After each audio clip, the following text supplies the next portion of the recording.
My name is Ammar Keylani, and though I am a medical doctor, I do not call myself a doctor, and I do not even approve of those who come with this certain information with the background of a doctor, especially with the necktie. Those for me are not really doctors, and I do believe that there are real doctors and fake doctors, and the world is full of fake doctors. Certificates, but they lack one single thing. They lack to integrate, to relate, to connect data.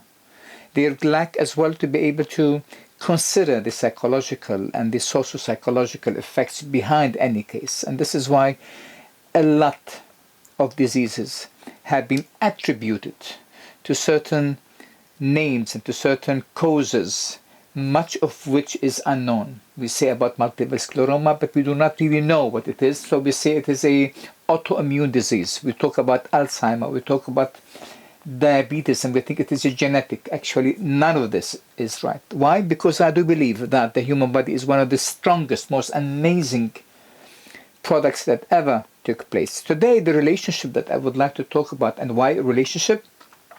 Because at the end, if we do not connect all these abstract entities into one entity to find the integration of this, we are not able, we will not be able actually to understand what really goes on. Three things today I would like to talk about. One is insulin and the high glucose in the body and what it does to the body. The second thing is dementia, mainly Alzheimer. There are different types of dementia, but I would like to focus today on Alzheimer, not on Lewy or, for example, the frontotemporal Alzheimer or dementia. And the third is the blood-brain barrier. Now, one might think, what is the relationship between all of that? But there is a very strong relationship, and this is where I'm trying to put together in front of you so that you will be able to reach the conclusions that I reached myself. I will start first by explaining dementia.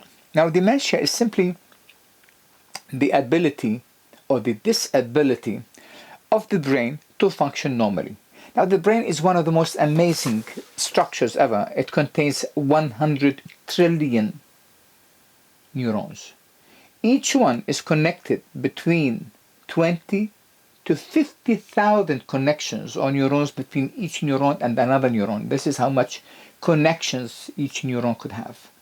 The amount of length of these neurons put together is hundreds of miles.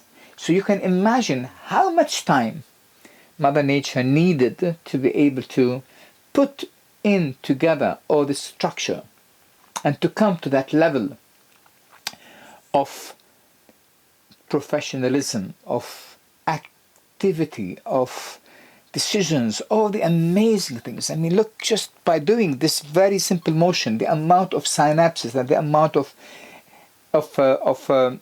transmitters, neurotransmitters that took place is enormous. The speed along which I do something like that is amazing. So, after all these millions of years, and we arrived to that abilities of recognition, of memory, of art, of creativity, of description, of music, of composing, all of that, what would make it suddenly dissolve?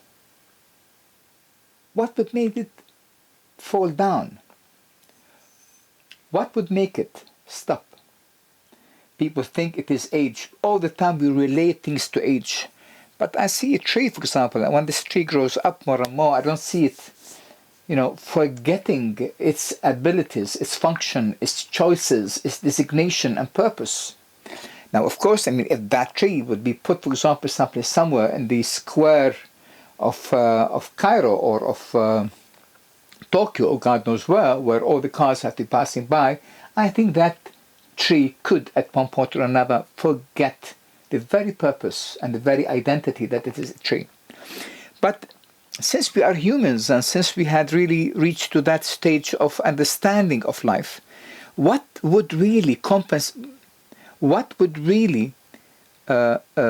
participate in such destruction? Now, as I said before, the brain is made of all these trillions of neurons, all connected together and each having its own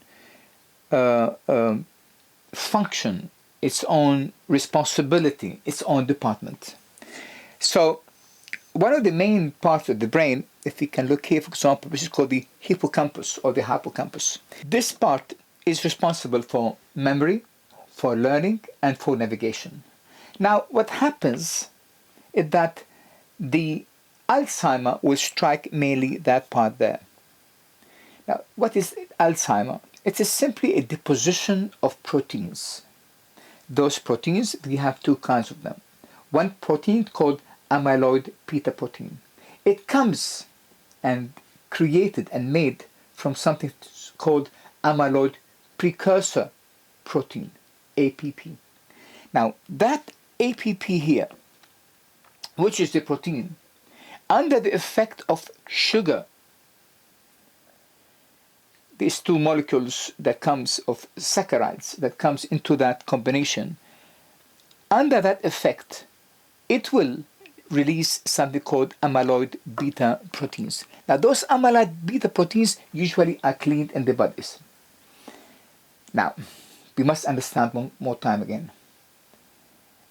Those are proteins. What are proteins? Are amino acids. Where do we get amino acids? Actually, the main factory of amino acids are plants. Never ever imagine that an animal have amino acids. The animal eats the amino acids that is created and made by the plants, put it in its body, and when we eat it, we think or we believe that this is where the protein is, but this is not. This is a different kind of protein. This is a mutated kind of protein. This is a dangerous kind of protein. So whoever tells you that a good piece of meat is healthy, he is an idiot. Now, so that protein, the APP, is made either of plant or animal amino acid. We have to take this in consideration. Now, each one of those ones have a certain designated DNA. And once they had started to make this APP, and it makes the amyloid beta protein, as we said, this will be cleaned in the body. But how is it cleaned? There is something called microglia. Microglia, which you can see it here, is a certain immune cell. And that immune cell, once it is attached to the excess amyloid beta protein, it is actually these amyloid beta proteins are small proteins that they are the result of the breaking down of the APP. But once they are started to spread and once they accumulate, they start to make filaments. And those filaments are the one that makes a sort of a plaque. A plaque is a conjunction of different materials that blocks certain things. This is why also we have plaques in the arteries of the heart, for example, in the carotid arteries. Now, once this is very important now. Once this microglia attaches itself to destroy the amyloid beta, something happens in the microglia and it started to secrete cytokines. So the microglia start to attack the amyloid protein and starts to break it down, because this is the whole idea, the whole function why it is there. It's an immune cell. But once it is in contact and started to digest or to break down such filaments, such protein, what happens is that certain changes takes place inside that immune cell. Those changes that all the time we say it's an immune deficiency. But actually it is not. This cell was responsible for defending the brain, and yet once it was attached to that kind of protein, which again could be either a plant protein or an animal protein, once it is attached, if it is a plant protein, the digestion and the interaction goes well. But if it is an animal protein, the animal protein will induce certain changes inside the microglia and cytokines.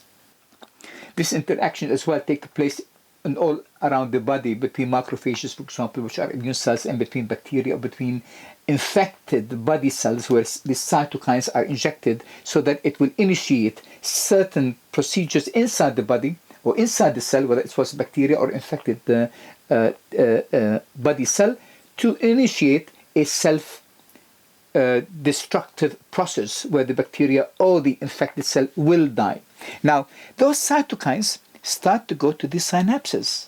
And thus, in this way, the synapses is what? The synapses is where one nerve ends in another nerve. And when they end together, there is certain transmitters. There is no longer a physiological, a physical entity that connects one neuron to the other. Actually, what takes place then, that certain chemicals take place, are secreted there at this point there, like acetylcholine, like epinephrine, norepinephrine, like serotonin, like dopamine, like many of these things, and they start to initiate the initial message from one part to the other part. Once this cytokines start to come and take place inside the synapse, then they block this. And as well, once the high accumulation of the amyloid beta starts to reach as well those synapses, it starts to as well to block that interaction. Once it is blocked, I would lose the function of being able to remember, of being able to learn, of being able to navigate. Now, it's a difficult subject, but if that amino acid from the very first beginning was a plant protein, nothing of that would have taken place. But because it's an animal protein and initiated by sugar, that means I need a lot of sugar in the blood to be able to do something like that. And I need at the same time to have an animal protein. It means somebody who is in a diet of a lot of carbohydrates and refined sugar and refined wheat and refined oat and refined corn and all of this, like pizzas and white bread and potatoes and all these refined cookies and biscuits and God knows what, and of proteins, animal proteins. That means he goes to an innocent life, he slaughters that life and he eats it because some idiots in this world still believe that this is nourishing and this has proteins. While again, it is scientifically proven that not one single animal can produce a protein. They only take the proteins that is made by green. That's it. Full stop. It is enough. Let us not fight further. A fact as such, let us not all the time confuse ourselves with idiots that comes on YouTube telling you that a bit of fish and a bit of chicken and a bit of pig is healthy. That is a lie. It is time to stop these lies. This is why I'm going to these small details. Now, the other thing that happens as well in the nerve is something called tau bodies. Now, tau bodies are actually, when you look at the nerve is something called microtubules. They are simply filaments, these physical filaments that goes around all the way like this there. That physical filament is surrounded by a network. Imagine, for example, the net of a fisherman, and you are putting it around the physical structure of the nerve itself. Now, this will keep those very small microtubules, which and keeps them into place and keeps the signal to go on. Now, what happens is that these microtubules, once they are surrounded by the tau protein and gives it in this way stability, what happens is that the tau becomes modified, causing disassociation from the microtubule. Once this disassociated, what happens is that those filaments start to crumble over each other, and the whole body of that nerve starts to crumble and starts to atrophy and start to disintegrate, and suddenly becomes a dead tissue, a dead protein, which we call tau. Now, those tau proteins are the ones we call tangles. They are neurofibular tangles. Those tangles as well, they go to the synapses and they stop the transmission of the message by blocking themselves in between, and at the same time they are the ones who cause in this way the atrophy. If you look at the brain of somebody who have dementia or Alzheimer, you find it is one third of its weight had disappeared. It shrinks. it becomes atrophied. Now, what does it mean, atrophy? It means that that brain is unable to function. Now, I want to stop a bit here, but let me first continue that this tau as well, what it will do is that it will cross to healthy neuronal synapses inside the synapse along the axis, and it initiates the same chain, the same cycle again, and it will break down those healthy tau proteins that was holding the axils of the neuron, and this same procedure takes place, and this the microtubules starts to disintegrate, and in this way they become again more tau, and tau increases more and more, and the procedure spreads. It goes from one point to the other. It starts, for example, at the hippocampus, and then it could be going into different places. There are different types of dementia as well, like the Lewy bodies and the frontotemporal, but they are all related together, and I will come to that bit by bit. But let me explain something. Now, why would this happen there? Why would it happen in that point of the hippocampus? Now, if the hippocampus is the center where we can remember and learn and navigate, what would make us not do that? Because unless we as spiritual beings had stopped to do something like that, unless this took place, then the physical part will not follow. Believe me, all is related. That means we had stopped learning, we have bad memories, and we no longer can navigate. Why? Because we no longer travel. You know, I saw on Denmark TV at one point a case. Somebody was going to shoot a case of a woman who had started to have Alzheimer and dementia, and you know those Danish channels and these Danish TV programs, they are really sometimes very flat, and they cannot go to the depth of things. And the guy who was very happy that he's there, sitting, living with the family, following the woman, trying to find out how it happens, make an interview with the husband who will cry a bit, and the daughter who will cry also a bit because her mother now cannot remember her or remember her son and all of this. Now, and yet, what was astonishing, that this woman had lived in this place for 29 years, almost 30 years. Do you understand what I'm trying to say?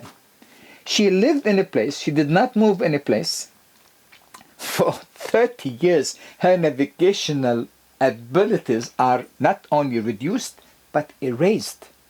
Now, it's amazing that this Danish guy who had this big house, who could sell it for at least $1 million, $2 million, $3 million, God knows what, and buy with this, for example, a ticket around the world for the rest of their lives. Yet, he would not think of that. That is the problem. The idiotic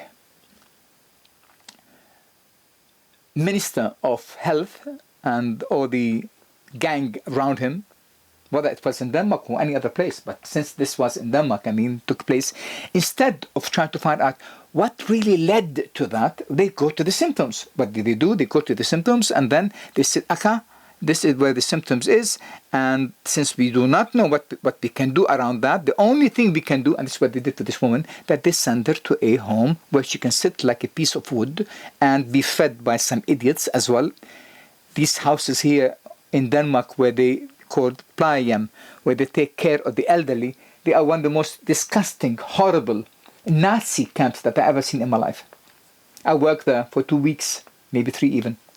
And the last day I jumped out, literally jumped out before I could have some sort of damage, only by looking at those people. Only by looking at those who assume responsibility to feed and to take care. They go to some of these patients, instead of understanding that what goes on, instead of understanding that this sugar and these proteins and animal proteins are one of the main factors that led to Alzheimer, which I'm kind of come back again to explain it further and further, they would feed them white bread and sugar and marmalade and butter and pig meat and chicken meat and God knows what meat.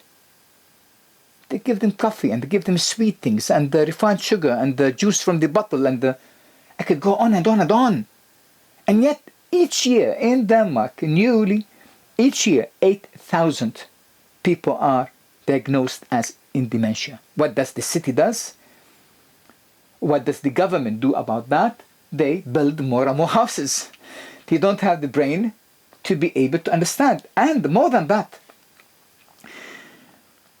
the family of those people, I mean, this thing is not only a physical entity, this is a spiritual and compassionate and emotional one.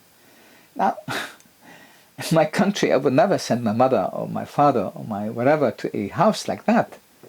They took care of me. I must take care of them. And when I interviewed or confronted some of the family with, how could you leave your mother or your father there? They said, what about my work? Sorry, my phone just came in. Now, once again, we cannot separate the physical from the emotional or the psychological. There is no way. Birds migrate. What does it mean, migrate? They are interactive with the changes of the weather, of the temperature, of the sunlight, of the amount of light that comes in, and they need more and more light, because without light, we cannot have vitamin D, we cannot have vitamin D, we cannot have calcium. No matter what you take, vitamins, it will not work. Vitamin D is not a vitamin, it's a hormone, because it's the only thing in the body, or the only vitamin in the body, that is produced by the body and not taken from the outside. Nevertheless, they migrate, and but we don't. Why don't we migrate? Because we're becoming more and more close entities, afraid of losing our houses, afraid of losing our jobs, afraid. You should read George Orwell 1984 story to find out how capitalism is changing people to become frightened guinea pigs, lab rats that lost dignity, lost that pleasure of being proud, of being open, of being in connection with true nature. And that's what's happening in Denmark and in every other place in the world where there is capitalism, where there is money, and where there is the evil nation of the USA. And of course, the other virus called Israel. Those two things are very much interrelated. And that is actually the virus that is breaking our integrated global social beta protein. It's breaking that network that connects all the people together through morality and through emotions and through love and through compassion. It is the USA and it is Israel. It is those two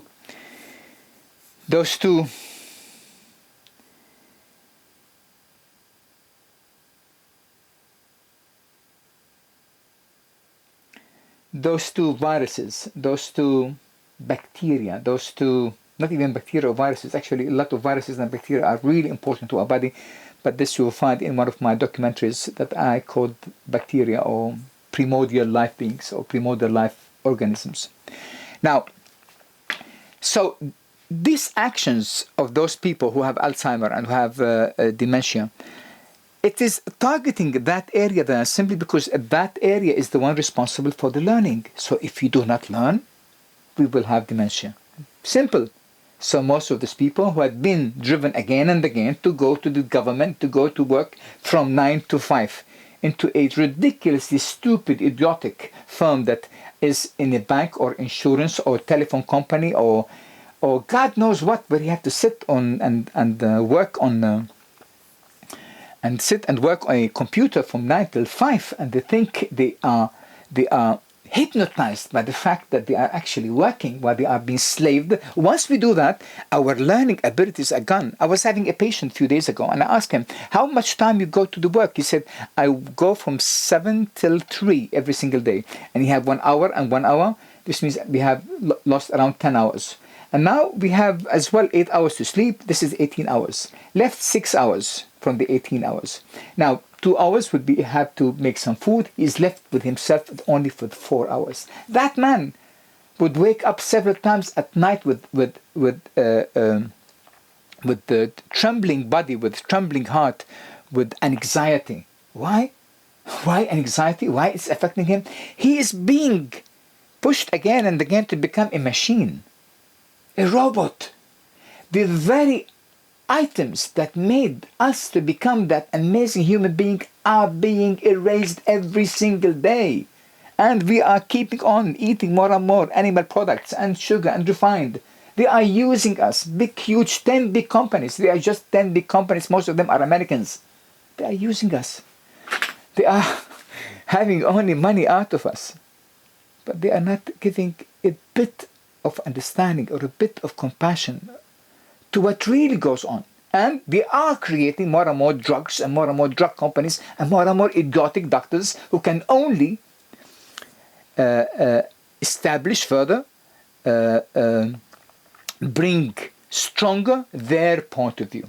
So they bring, for example, like the this year, for example, how much $1 billion the dairy industry have done or put in the United States of America, around 18 billion, and the meat around 12 billion.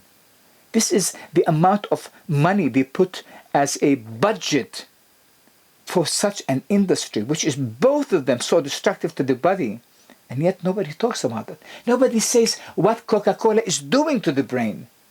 How much high acidity that it does could dissolve a lot of the calcium from your bones, causing you more and more fragility of bones, to break down your bones easier, 3, 4, 5 times more easier. Simply because this Coca-Cola in your body will increase your acidity, and that the body have to bring back a balance of alkalinity into the body simply by absorbing the calcium from the bones and dissolving it in the blood to be able to have a normal pH again. Look how much we are destroying ourselves, and yet we don't care. Nobody cares. Nobody wants really to know. Even this documentary, nobody wants to know. They want to open Shakira, or they want to open one of the exotic hard rock singers, or one of those exotic American actresses and actors, what they did, who they slept with, who they are dating, what kind of a dress she made, and which house of clothes have donated or gave, or I don't know what, from Italy or Rome. This whole world Alzheimer is so fake, and it have nothing to do with who we are. We are learning more and more what they do, what films they went to, without understanding what is amyloid beta, how it is formed in our body, how much loss of learning, loss of compassion, loss of love could lead us to become more and more an Alzheimer patient. That woman I told you about in the film, I mean, all what this producer, director did in that film is simply to weave some sort of compassionate, romantic, erotic cloth around the whole thing, and just presented it with a lot of tears and a lot of, pity and misunderstanding and casualty and all that is not related to the very heart. I mean, you look at this and I could know easily, guy, you idiot, you husband, just sell this idiotic place that you're sitting on, migrate. Just follow the rhythm of life. Go and see what the sun can bring you. Go and bring new informations into the brain of this wife that you claim that you love her, so that that flux will start to build and to initiate more building of more proteins that could bring more and more synapses. Because at the end, these neurons have a function. If you take away that function, it will atrophy. You call it autoimmune. No, it is not. It is autodestruction. Now,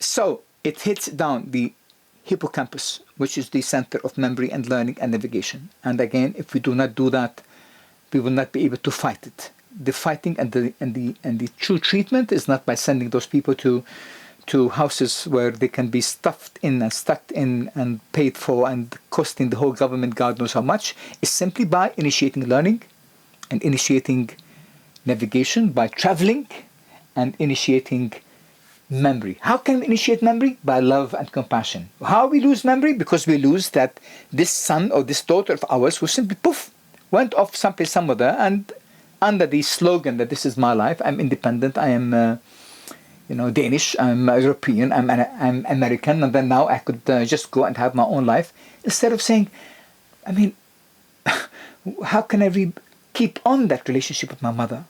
How can I keep on all the time reminding her of her role in my life as a mother? How can I remind her unless through love and through compassion and through doing something together, things that we did before together, so that you can initiate again and again that line. And in this way, once we are connected all the time to a target in life, we cannot lose that target. It's only we are disconnected. This is when we are losing that. So simple, and yet nobody wants to understand. It just seems only I who is an idiot, nevertheless. So that cycle that you can see here is the simple cycle that I just explained about dementia. Now, in this whole thing, I'm having relating dementia to the blood-brain barrier and to the high glucose or high insulin in the body. But the whole thing will be connected little by little. But what I want to say that now, that once this atrophy is taking place, then we lose memory, we lose our language, we lose recognition, and even the gesture incapacity. This is a few of the symptoms that happens.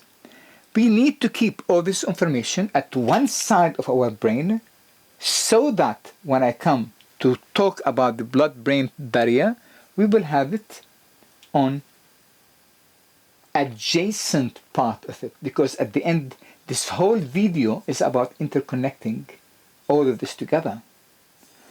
Now, I might make this film as one, and I might have it cut into 3 pieces. If it is cut into 3 pieces, this means that that documentary will just end right now. If not, then I'm continuing, and we continue here to come to the blood-brain barrier. What's a blood-brain barrier? Now,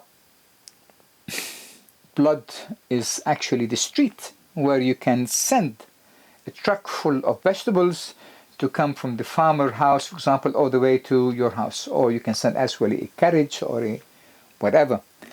Now, this is where I could supply glucose, I could supply amino acids, I could supply fatty acids, I could supply vitamins through this. I mean, certain vitamins I can only supply through the blood because they are water soluble. Some are not. I have to have a protein or a lipid carrier to be able to supply to the liver where they can be used. Nevertheless, now that blood, since it's having all these things together, now just imagine, for example, and out of my head, for example, imagine a discotheque, one of those ugly places where people think that they can find some sort of identity, when actually every time they go there, it erases a bit more of their identity. Just imagine a discotheque. When you go to a discotheque, and it just opened recently, what happened? They want customers, so everybody is welcomed. Little by little, they found out, now we're becoming to have a famous name, we cannot accept all these people. Then they start to make a bodyguard, one of those big idiots who never read a book, and he just stands out there to see or to find out who comes with a VIP card, who not, who can pay, who is not. And you have one long row of idiots standing outside trying to come inside in a chaotic place full of noise, so that they can lose more and more their drum effect and their inner ear fine hair. Nevertheless, now once they realize that, they say, okay, you can come, but you cannot come. And you, and you, and you. And little by little, they become selective. Why selective now? Because they believe that this is now a very important place, and anyone who comes down with a drug or with a weapon or whatever it is will destroy the reputation and will destroy the integrity of that place. It's the same thing with the body. Now, many of those organs are in constant need to fuel and constant need to glucose and amino acids. And though the brain actually is more, it burns more. I mean, I think it's around, I'm not sure, maybe 70 or 50% of the energy that we actually use, we use actually into the brain. And that does not only include glucose, as many people think, but as well fatty acids. Nevertheless, once it becomes selective, the artery or the blood vessel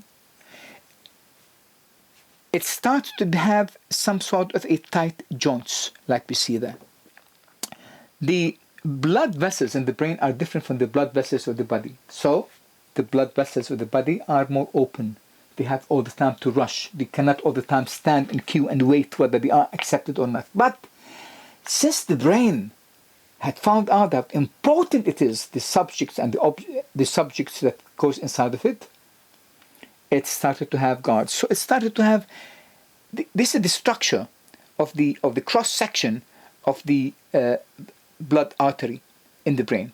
We can find out that usually those tight junctions, they are not there in the normal artery, but in the arteries in the brain, they are there. Plus we have two things as well. We have something called parasites, and we have something called astrocytes. Now astrocytes and parasites, especially astrocytes, are very important components. Why do we have a nerve cell connected to a blood vessels in the cell? We have it simply because the brain, after all these millions of years of evolution, want to know what really goes on. It have to have specialized people, the bodyguards, standing outside to determine, can this come in or come not? Actually, it is the endothelial cells which compose the wall of the artery who are responsible to let out whatever components take place inside. So this is a magnified picture of that wall there. This is the blood, will be here, this will be the brain, and that will be the two lines and the two walls of the endothelium. Now, there's something amazing. Now, at this inner wall, we have two types of gates. One called Influx Transport, one called nutrient transport. Now, the Influx Transport is a transport which, if a certain subject that we're going to take in, and it went inside there, and before it can be transported to the other side into the brain, if that subject, those astrocytes will not agree upon and will find it different or alien, what they will do, even if they went in, a pump will be activated against the concentration gradient and pull back again those components or those chemicals or so those molecules and bring them back and out again so that they will not be absorbed. The other one, which is the glucose, is actually more or less open. Glucose and amino acid could be going all the way through and going all the way to inside and to the brain, supplying the brain with its nutrients that it needs. Now, why this is so amazing? It is amazing because if we look here, for example, we found out that this blood-brain barrier, all the neurological diseases that we have, for example, there, they had breached that blood-brain barrier, and that would had created certain drugs in the pharmaceutical company that they need to break down more and more that barrier. So what would they do to stop a cycle of millions of years of evolution? What would they do to cheat? They would rather do a blocking efflux transport. So they come to this block here and they try to block that thing there. By the way, I forgot also to tell you something, that even if certain things will come inside, certain toxics.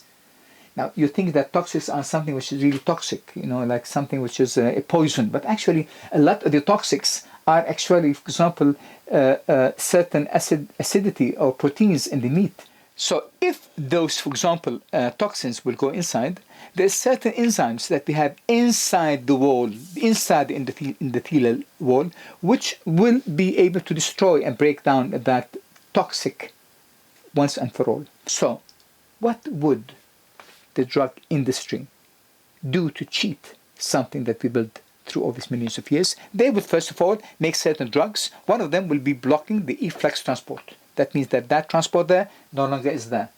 So that means that those subjects, once they go down in this way, they will go with their pressure concentration gradient and no longer can be pumped out from this. So they are blocking that point here. Or they are hacking indigenous transport system. which is once they hack it, it means that, like a virus, you are allowing certain things to come or not to come because you are changing a certain genital information that it have within. Or they will simply increase the lipid solubility. Why? Because lipids are one of the most important ways to transport things to the brain. In the brain cells, usually in all the cells, we have 50% of proteins and 50% of lipids, except in the brain cells. They have 70% of lipids and 30% of protein. Why? Because lipids are very important in their structure. Lipids are very important in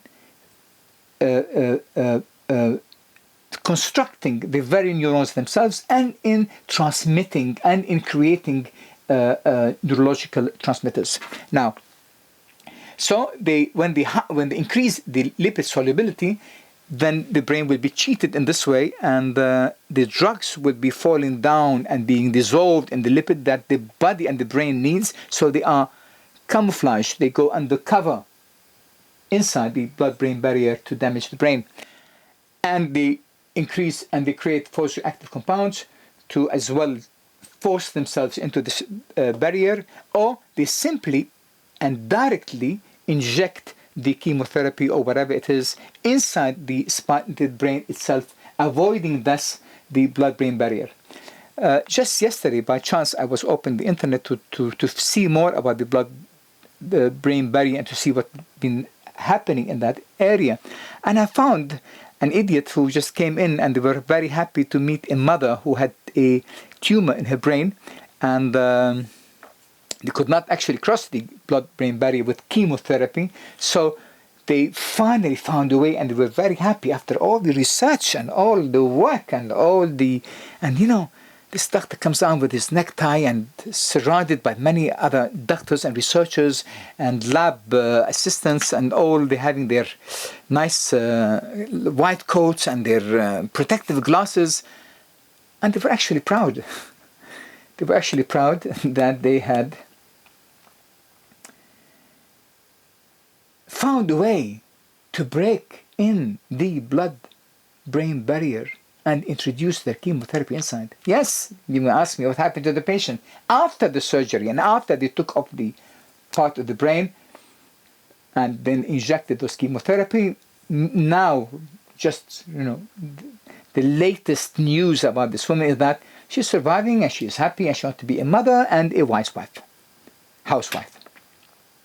Now, what would happen after 2, 3, 4 years? How metaphysis would take place? Nobody knows, because all the time what we do in this world, we concentrate on the symptoms and we do not go to concentrate on the causes. That's the whole idea. This is the whole problem in everything that we do. Now, there's something called ketosis. There's two different things. One called ketosis, one called ketoacidosis. Now, ketosis is the normal reaction of the body when, after 72 hours, we have no more glucose to take. It has to take energy from fatty acids. It breaks the fatty acids from the adipose cells, and it breaks them, then makes ketone bodies, and then the ketone bodies will be able to be absorbed and taken and fed. So it has a pathway through the nutrient transport where the ketone bodies could be able to go in to supply the energy resources after the brain found out that it has no more glucose to use. And this is why we have something called gluconeogenesis, where we create glucose out of amino acids, which are protein particles, and we create glucose from fatty adipose tissues. So that transformation, it shows you how much important it is to find glucose to be able to feed the brain. But nevertheless, when it is stopped, the brain have no problem with that. It have found another way called ketosis. So by ketosis, what happens is that the ketone bodies, which are the breaking down of the fatty acids from the adipose cells, are transported all the way to and through the nutrient transport port into the body, because it is this way, it is where the body now and the brain needs to have nourishment by breaking down the fatty acid instead of breaking down the glucose and taking and having energy out of them. But I want to link one single link here, like I linked here in Alzheimer, for example. I want to link something as well here before I could make the entire link at the end. Now the link I want to bring here is, you see this one here? This is called vascular dementia. Vascular dementia is simply when the blood vessels themselves becomes infected and the blood-brain barrier no longer is working. Once this is done, the tight junctions that was taking place in the brain at one point is no longer taking place. Of course, it is relative from which part to another part, and I believe that this relationship or this relativity is very much related to the fact of which parts we use more and which parts we do not use more. It is always according to that, always.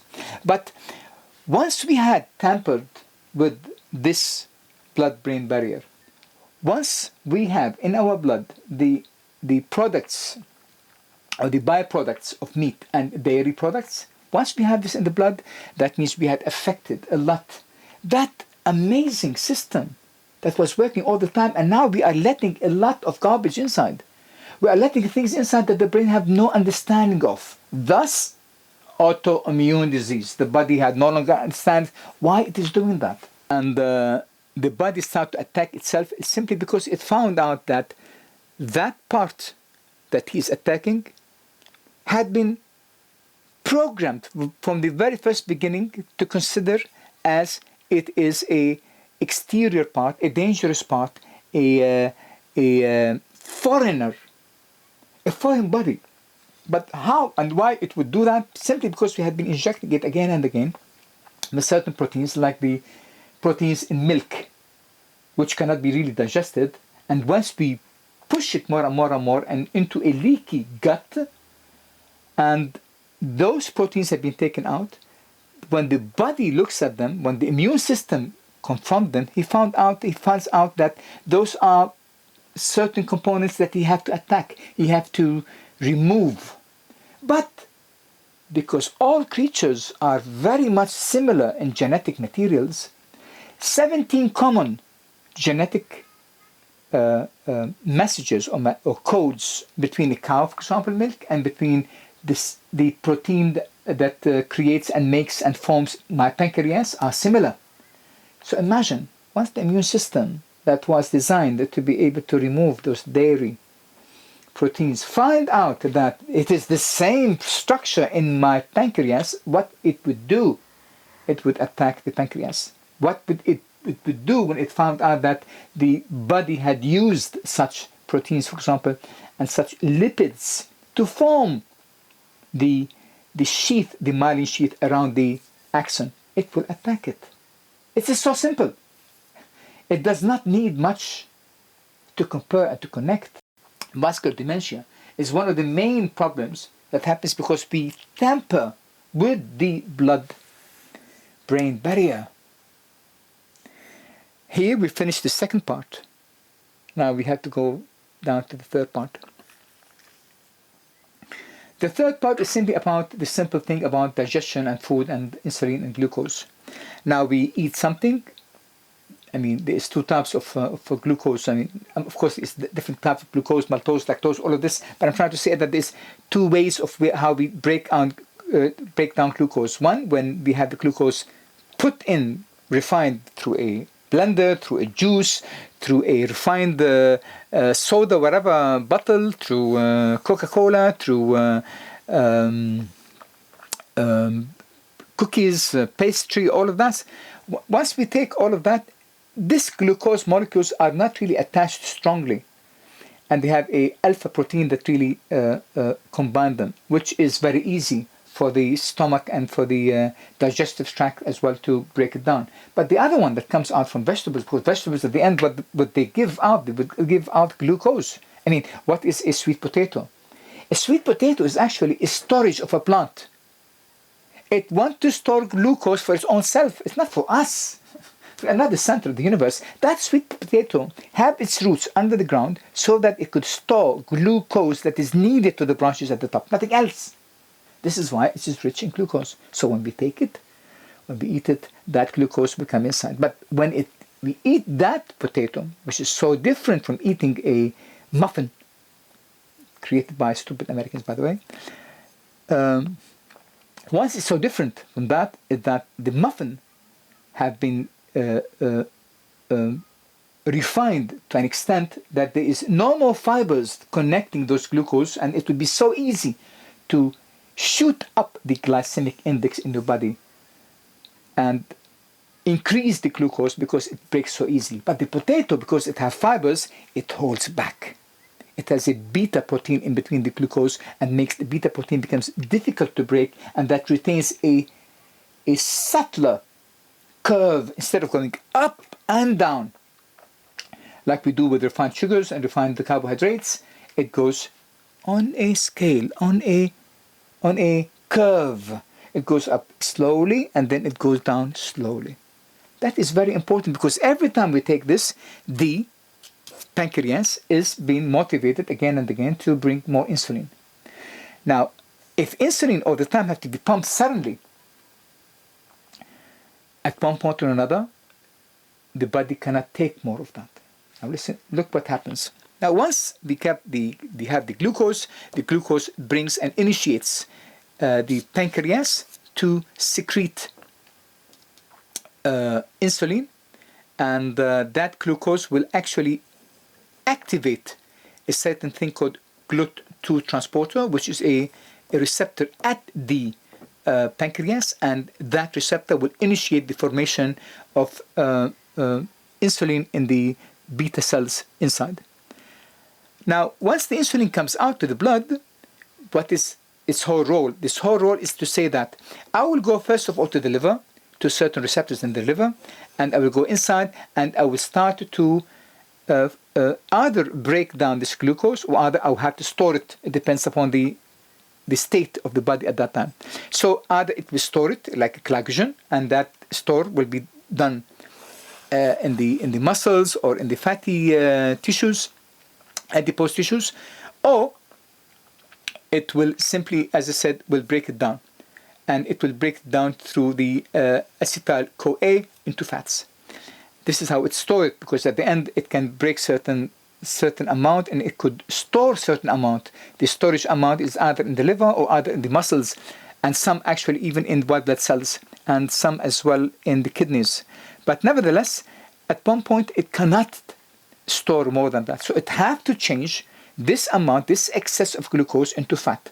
So never think that because you are fat that you are eating a lot of fats. On the contrary, you are eating a lot of sugar. That's it. You want to become thinner, stop eating carbohydrates. This is it. Now, once this happens, the insulin as well have receptors in the muscles and have receptors as well in the adipose tissue, and that will make the adipose tissue increase the production of leptin, which is a hormone that goes all the way back to the brain and says, hey, listen, I ate, it's enough, I don't want to eat more. But once we have insulin resistance, that means we are eating too much glucose, and now the body can no longer receive signals from the insulin. That leptin becomes low. So all the time, the body or the brain thinks that I'm hungry, I need to eat more and more and more. That relationship between leptin and insulin is extremely important. Everything is connected, everything. Now, once the insulin receptors are blocked and insulin can no longer initiate the action or the cycle of glucose to be broken down or stored, all of this, then in this way it will go to the brain and cause something called polyphagia. Polyphagia is the urge to eat more.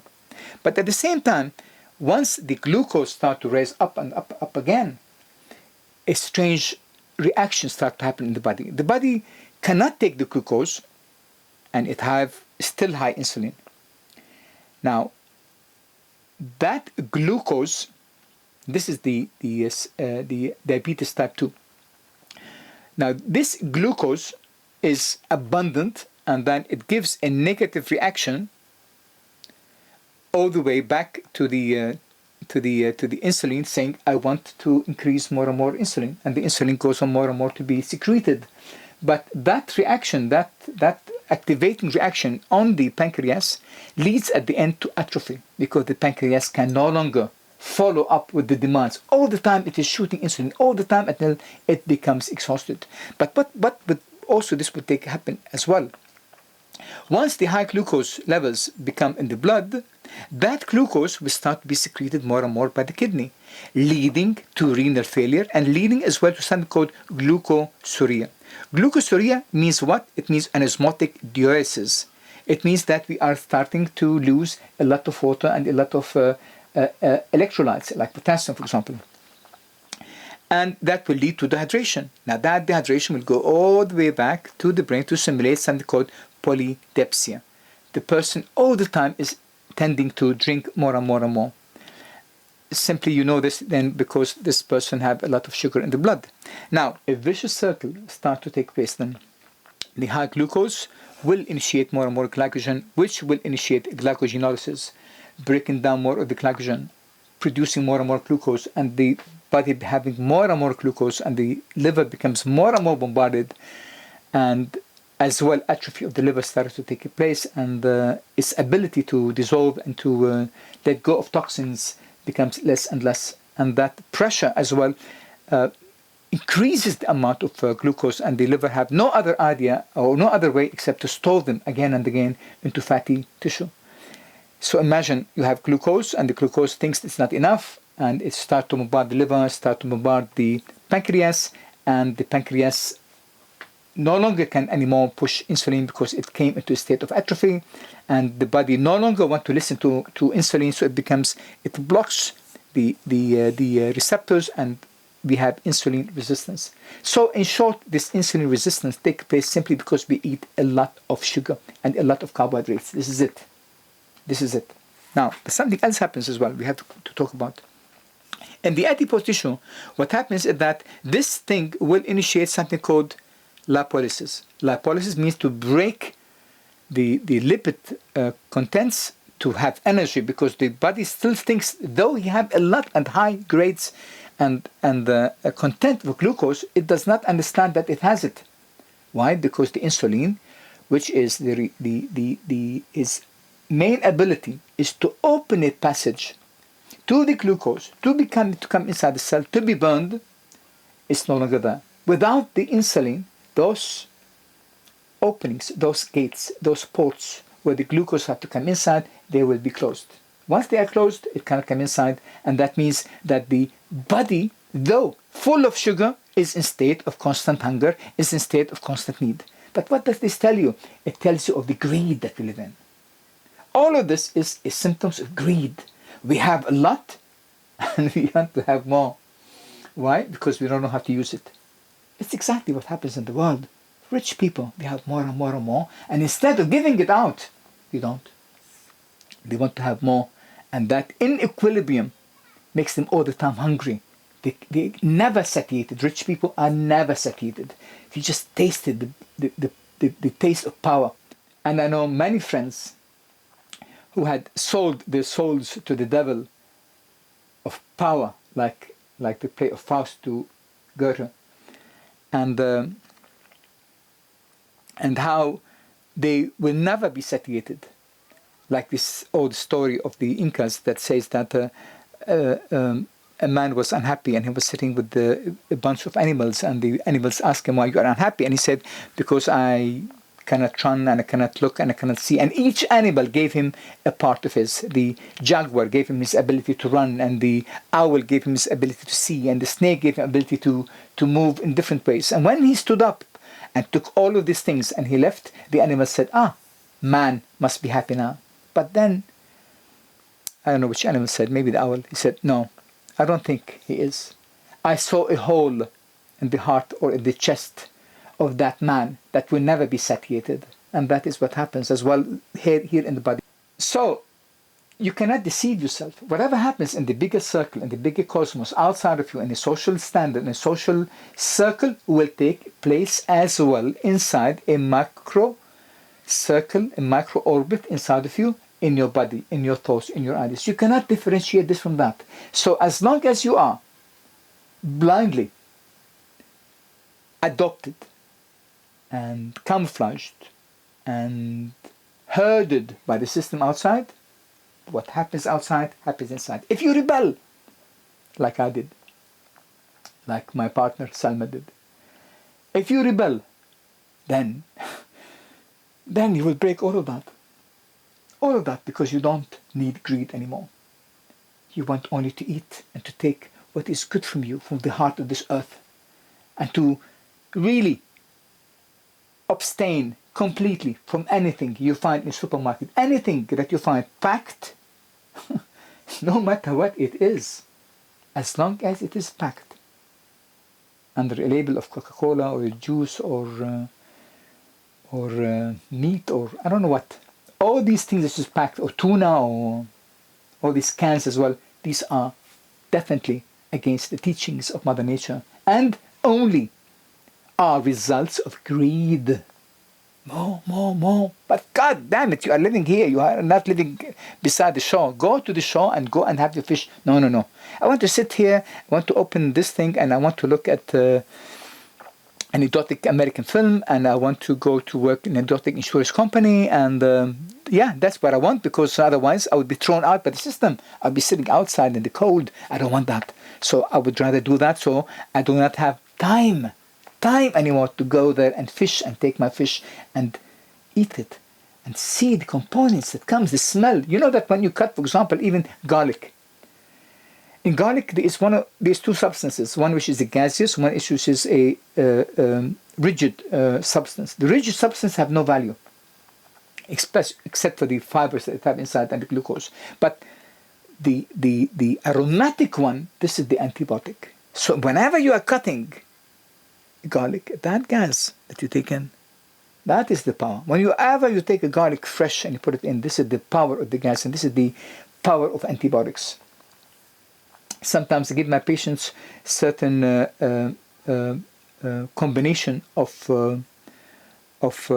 herbs or of plants to put them at the bottom of their feet, and I could include one single piece of garlic, because I know that the aroma of this will go through the pores of the sole of the foot all the way, and while we are sleeping, the parasympathetic system will take this garlic and will go, I need a bit here in the liver, and I need a bit to repair that blood-brain barrier damage that this idiotic doctor did by giving me antibiotics, and I really need to repair this gut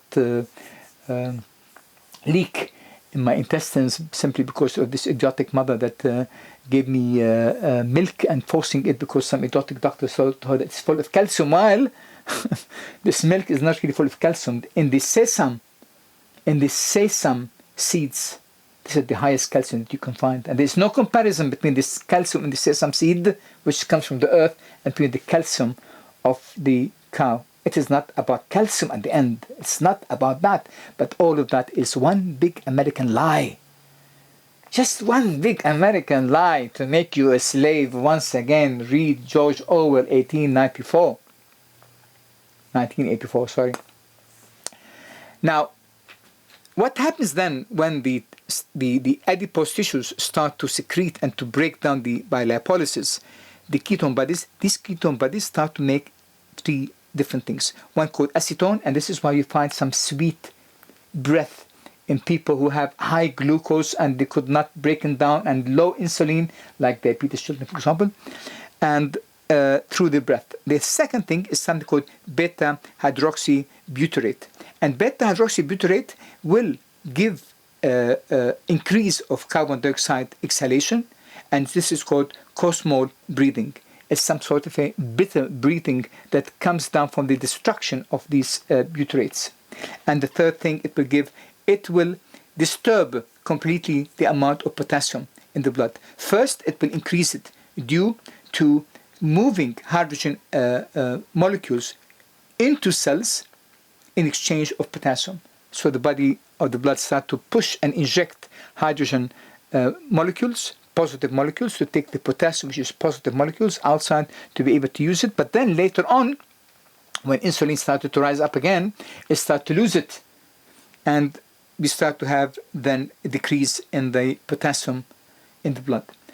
So in the adipose tissues, what happens again is something called ketoacidosis. Ketoacidosis is different from ketosis, because ketosis is a normal function of the body when we stop taking glucose and we have to turn into other energy resources, and this happens start to happen after 72 hours, because this is the time limit where the glucose can be stored into the body. After that, once it is used and we do not have any more glucose intake, then lipolysis will take place and gluconeogenesis, as we talked about. Nevertheless, once this happens, ketoacidosis happens with diabetes. It's an instant production of ketone bodies, and they take place simply because we have a lot of glucose and very low insulin, and that would lead, when we have ketoacidosis, it will make a negative effect over the insulin, and that will decrease further and further the insulin, and that will increase more and more the glucose, and the whole cycle becomes bigger and bigger and bigger.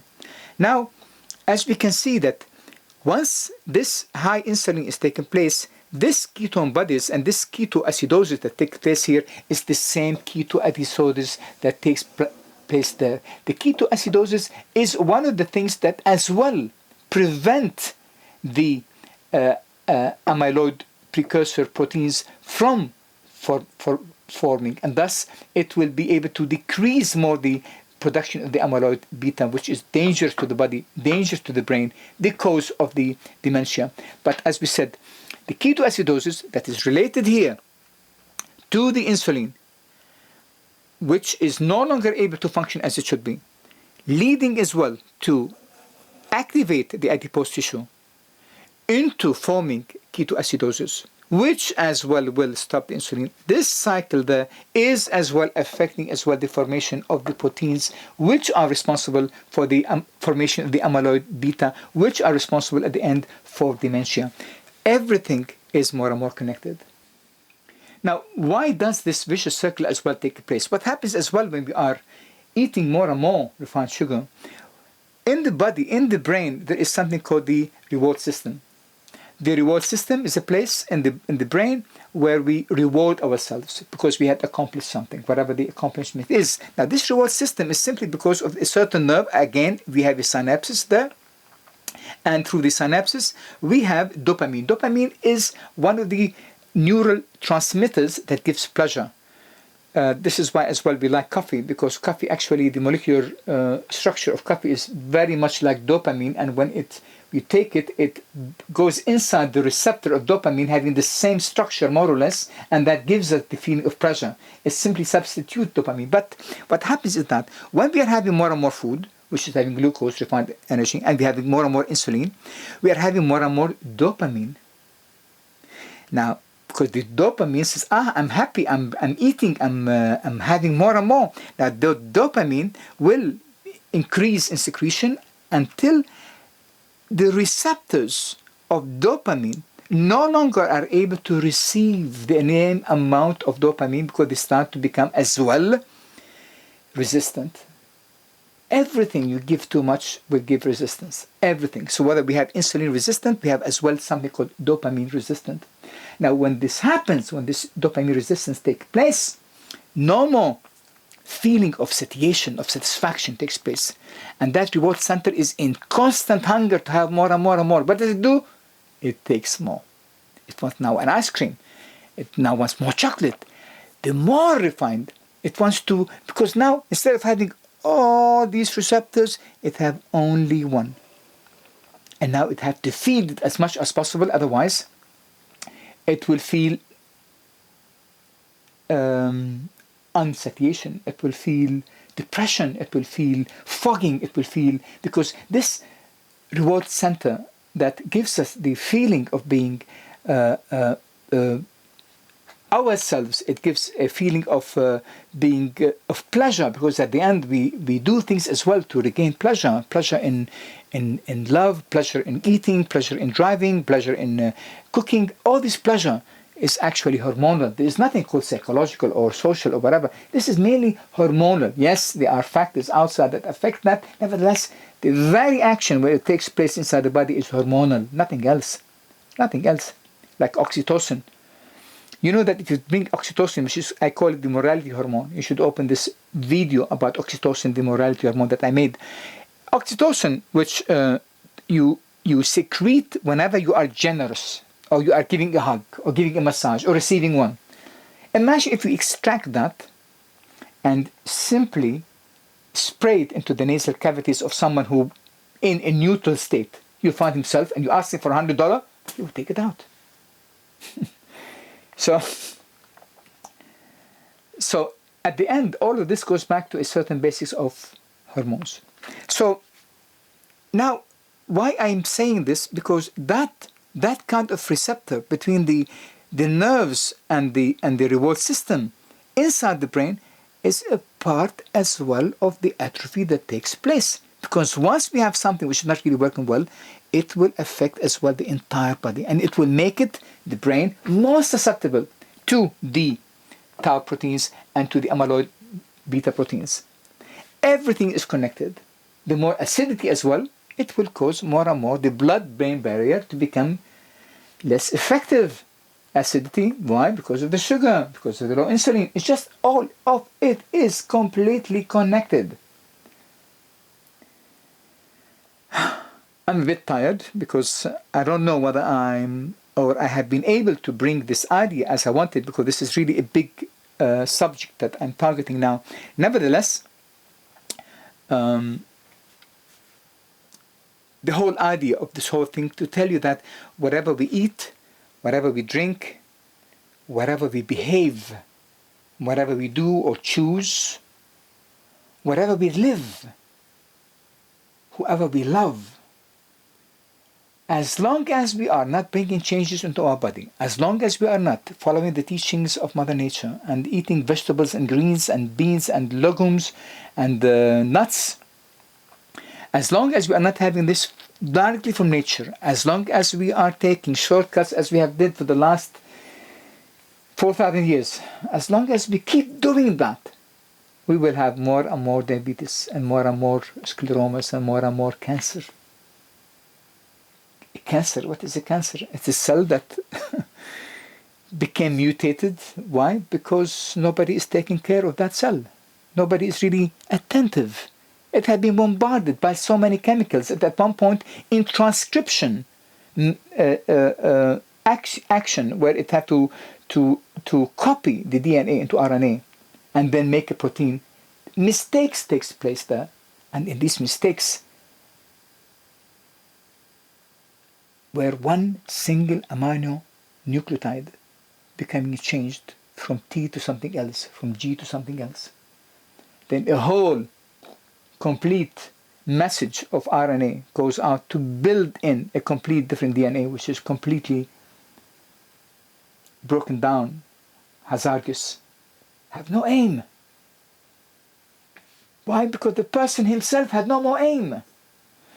A cancer cell is completely a description and a subscription of what goes outside there on our body and our life. We go outside like kettles, used, telling us that being a fashion model is something amazing. Have you seen what those Americans are doing with porn? They are inviting and bringing and seducing all these young, innocent girls of being fashion models. Have you seen how many photographers have been abusing this to put more and more sex movies happening mainly in the States?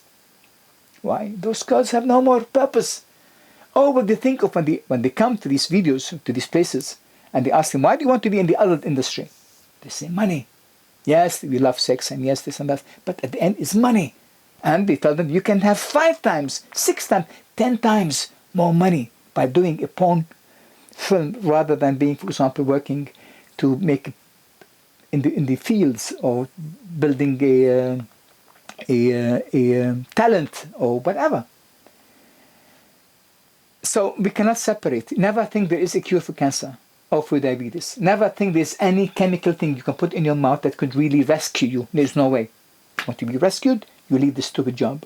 You leave these idiotic bosses.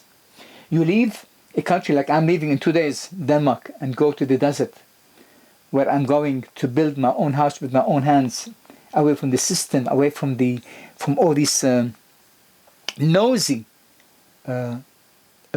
directors and law makers that all the time want to tie you again and again and again so that you can entirely fit in the form they want, which can only produce the money they need to become bigger and stronger. For what? You don't know. Western countries are falling apart. Really falling apart, physically and mentally. I cannot see somebody who is really mentally stable. Oh my God, what is happening? Why? They're under pressure and they cannot see that. Nobody is able to awaken them. So, you want to be healthy in mind, you want to be brilliant in mind as well, because once you are able to compete and combat against all of these things, then you had regained your mind. That means you regained your power. You regained your ability to learn. And once we learn, oh my God, there is an amazing path. Gates and ports in gold open in front of you. If you want to do that, you have to rebel. There's no other way. I hope you enjoyed that. I hope you understood. Do not subscribe. I'm not an idiot. I'm not looking for your money. I don't want that. Do not subscribe. Or what I want you to share, to learn, to ask me if you want to. But don't subscribe. Thank you.